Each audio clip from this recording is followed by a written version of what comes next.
I think, therefore I am. It means I am, for I think.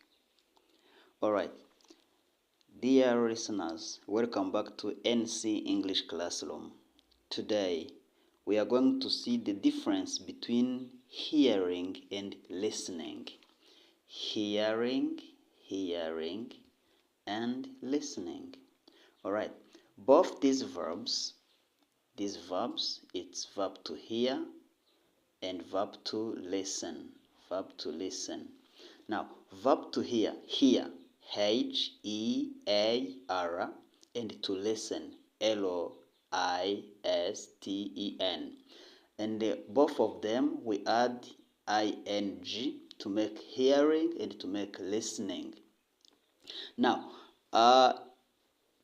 the difference between these two verbs, we can compare and contrast them with hear, listen, and understand. It means to get to the level of understanding, you first hear, or you first listen, you hear, and then you understand. Gutega amatwi, tukumva, and then tugasobanukirwa. Gutega amatwi, kumva, gusobanukirwa. These are the three different verbs. But today, we are going to focus on between hearing, listening, and understanding. Kugira ngo usobanukirwe bisaba kuba wateze amatwi, you pay a full attention, hanyuma ukumva, ibyo uri kumva bikanyura mu gutwi bikakugeramo, and then you perceive them in order to get the level of understanding. Now let's strictly go to the difference between hearing and listening. This difference is going to start, we are first going to define what is hearing, what is listening. Strictly getting to the point, hearing is the ability to perceive sounds through an organ such as ear. Urumva ko n'ubushobozi bwo kwakira amajwi binyuze mu rugingo, mu gice cy'umubiri, such as ear. Nuvuga ngo ni amajwi anyura mu gutwi. That's hearing. However, listening is the ability to accurately receive and interpret messages in the communication process. You see? Twatangiye kureba difference now. Hearing is the ability to perceive sounds through an organ such as ear. However, listening is the ability to accurately receive and interpret, no kwakira and search the meaning, no gushaka igisobanuro cy'ubutumwa that you are receiving. And now, strictly going to the differences, of course we are going to compare and contrast, no kugereranya, tunatandukanya, in order to understand well, kuya twumve neza the difference between hearing and listening. Kwa ushobora gusanga hari abantu benshi badusabye ko twabibabwiraho, babikoresha mu buryo buri incorrect. Alright, here is the difference now. We say hearing is one of 5 senses, twavuze haruguru, where it perceives sounds through an organ ear. You see, hearing is one of 5 senses, and it just happens all the time, whether you like it or not, unless you have hearing problem. Which means igihe cyose umuntu ari muzima, amatwi akora, kumva bigomba kubaho, kumva nuba na amajwi atwigera mu matwi, twabishaka tutabishaka. So it means nicyo bivuga hano, whether you like it or not, wabishaka utabishaka ujya wumva amajwi atandukanye. However, listening requires concentration so that your brain processes meaning from words and sentences. Mugihe listening no gutega amatwi, it means it requires concentration, bisaba kubyitaho.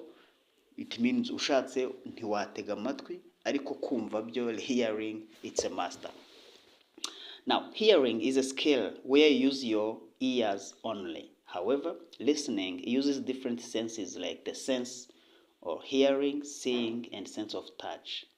Nuvango hearing dukoresha amatwi gusa, mu gihe listening we combine different senses.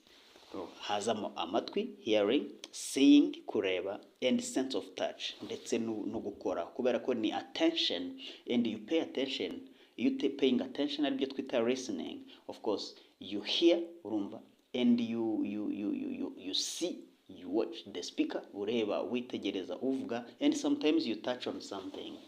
Now, hearing is an involuntary act. Ni igikorwa kiba utabigizemo uruhare, where you simply receive vibration through your ears, aho wakira ayo majwi mu matwi yawe. However, listening is a skill that lets the sounds you hear go through your brain to process the meaning of it. Mu gihe gutega amatwi ni ubumenyi butuma amajwi yinjira mu matwi yawe, and then you start processing. Utangira gusobanura ushaka igisobanuro cy'ibyo bintu wumvise. Urumva ko listening itugeza kuri understanding, gusobanukirwa. And also we say that hearing is physiological. Physiological, it means it is biological. Ni ubushobozi tuvukana. Physiological, ubushobozi tuvukana utagira icyo ubihinduraho because it is natural. However, listening is psychological. Psychological because you need this ability to think about it, and thinking is a verb which shows the action. It's action verb. So physiological, which is hearing, ni ubushobozi tuvukana, and then psychological, of course, your willing is necessary. Ubushake bwawe bukenewe. It's subconscious level. Subconscious level. Iyo ni hearing. Hearing is subconscious level, which means it's something you cannot control, not to hear. However, listening is conscious level because you can control it. Concentration is not required in hearing. You don't need to concentrate. You are passing somewhere, uri kugenda ukumva amajwi ayo ushaka nayo udashaka akuguye mu matwi. It means that's hearing. However, listening is concentration is required. Concentration is required. Why? Because there is what we call absent-mindedness. Absent-mindedness, when you are with someone physically, and then you see someone is looking at you, but the mind is elsewhere. Usanga umuntu ari kukureba, muri kumubwira ugira ngo arakumva, kumbi concentration, ubwonko bwe bwibereye ahandi. Urumva rero, that's concentration is partially, ntabwo ibihagije. Niyo mpamvu listening isaba concentration, ukaza kuba uri kumva, kuba uri kureba, ndetse sometimes in listening they say you should ask some questions for clarifying in order to show that you are listening to the speaker. Now, in short words, hearing and listening biratandukanye cyane. Mu magambo make nuko hearing is parts of the body biologically that we are born with. However, listening, in order to listen, you need to be willing. The willingness of the listener or of the audience is required in order to get to this level of understanding. In short, ko twabonye, hearing is a physiological, it's subconscious level.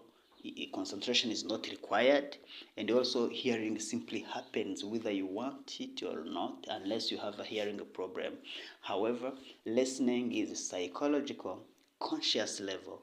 Concentration is required. Of course, you need to concentrate fully, physically, and mindfulness, and with your mind open. And also, listening leads to learning. Sometimes when we are listening, the objective is to learn. Dutega amatwi, intego ari ukumva, in order to kugira ngo twugire icyo dukura mu byo turimo turatega amatwi. All right, thank you so much, dear listeners. I think now everybody can differentiate hearing and listening. Buri wese yabasha gutandukanya hearing and listening in terms of their uses n'uburyo tuzikoresha in our daily English conversations, so that if you ask someone, do you hear me? Uri kunyumva, ibyo mvuze byakugeza mu mutwe. If you hear something, you can even repeat it. And now, do you listen to me? Are you listening to me? So unteza amatwi.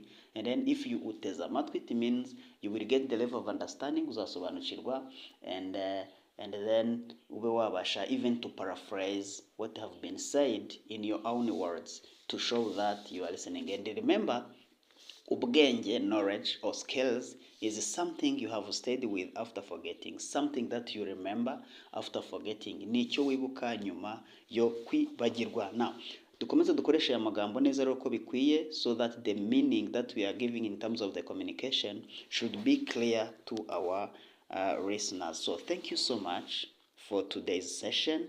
Let's meet again next time, and don't forget to give us a comment, especially including what do you wish we can bring you next time. Thank you so much. This was a trainer Cleophas. Ciao. Bye bye.